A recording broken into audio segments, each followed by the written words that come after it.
HTTV in association with Absolute Warehouse Services. David, we're speaking after a defeat in the end of Tottenham today, but if you've just come to Huddersfield, walked in the stadium there and you sample the atmosphere, you feel the supporters, you would think it's us that's won. I think they could see today what a good performance your team put in. Yeah, there is not a shadow of a doubt about it. I said this in the dressing room to the guys. I'm uncertain.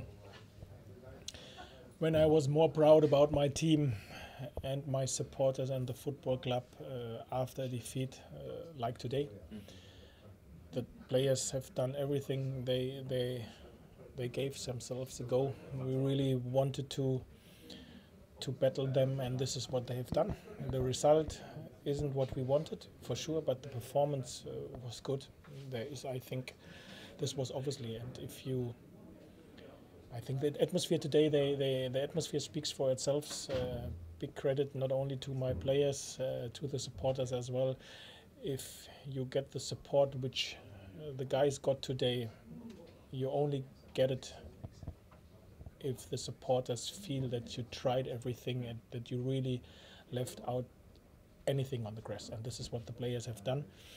Another good performance, another game without points, but, and this is the message for all of us, we have to make us independent from table points. We have to be focused on our performance, and these performances in the past consistently were on a good level, sometimes on a very good level like today. The same is in training, and this is what we have to be focused on.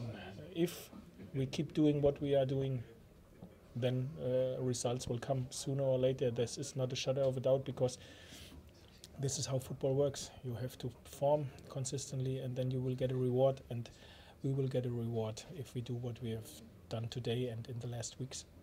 I look through the team and there isn't a player that I didn't think played well for us today. I mean, you look through it all. You made 2 changes, brought Alex Pritchard, Jonathan Hogg back, even changed the system a little bit, but you've been asked a lot about Spurs and what happened last year here, but we're on the front foot again against them today. The first thought was always to try and catch them high up the pitch, wasn't it? Yeah, of course. When we prepared the guys for the game today, we had 2 thoughts in our head.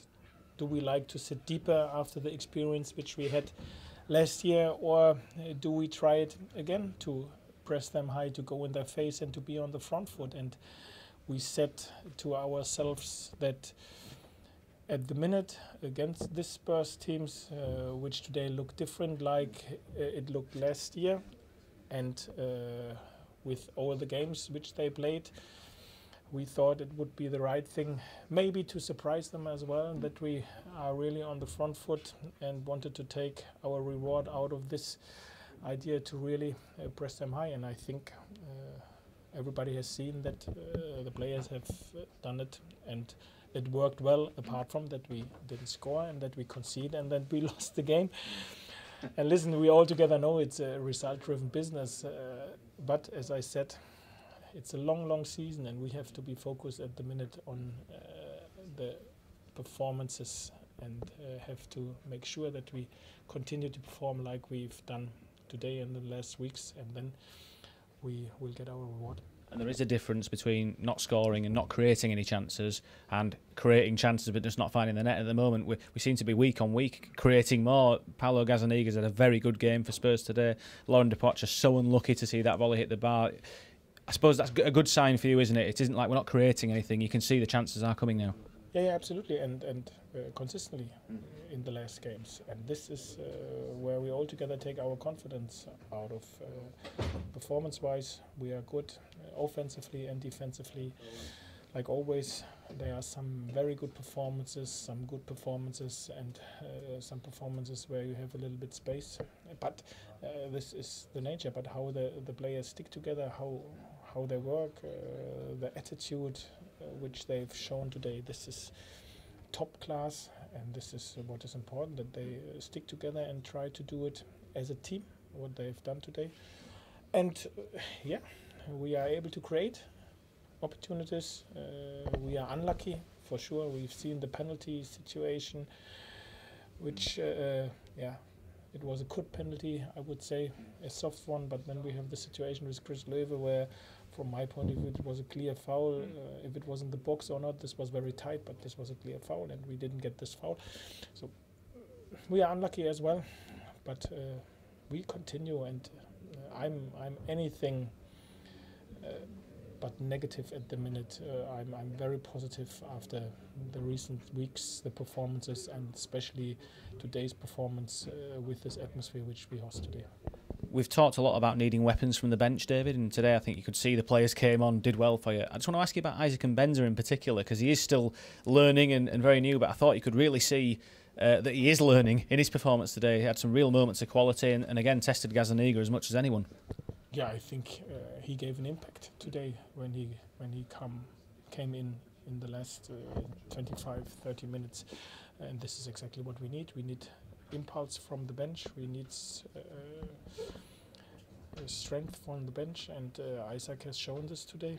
What was very, very important, and he is still learning the game. He's still learning every individual, every teammate, the football club. But I think today we have seen that he has the qualities which we need, and we are very patient with him and with all our players as long as they show the right attitude, and this is what they do. And again, this atmosphere today speaks for itself. No one supports his football team on this outstanding level if he isn't satisfied with the attitude and that the players invest everything. Final word, Terence Congolo came off in the first half, Chris Schindler in the second. It's very early after the full-time whistle, but what's the early prognosis on those two? Yeah, to be totally honest, these are my biggest concerns at the minute. Terence Congolo looks like a serious hamstring injury. He stretched his hamstring when he made this tackle, and Shindy has a problem with his knee. The positive is that it looks at the minute that it isn't fluid in the knee, but there have to be further investigations. He was not able to carry on, and this means something if Shindy is not able to carry on. And Eric Durm as well got a knock on his ankle. So we will see how they look tomorrow. We will make further investigation, and I think early next week we will have some more information about it. David, thank you for joining us. Thank you.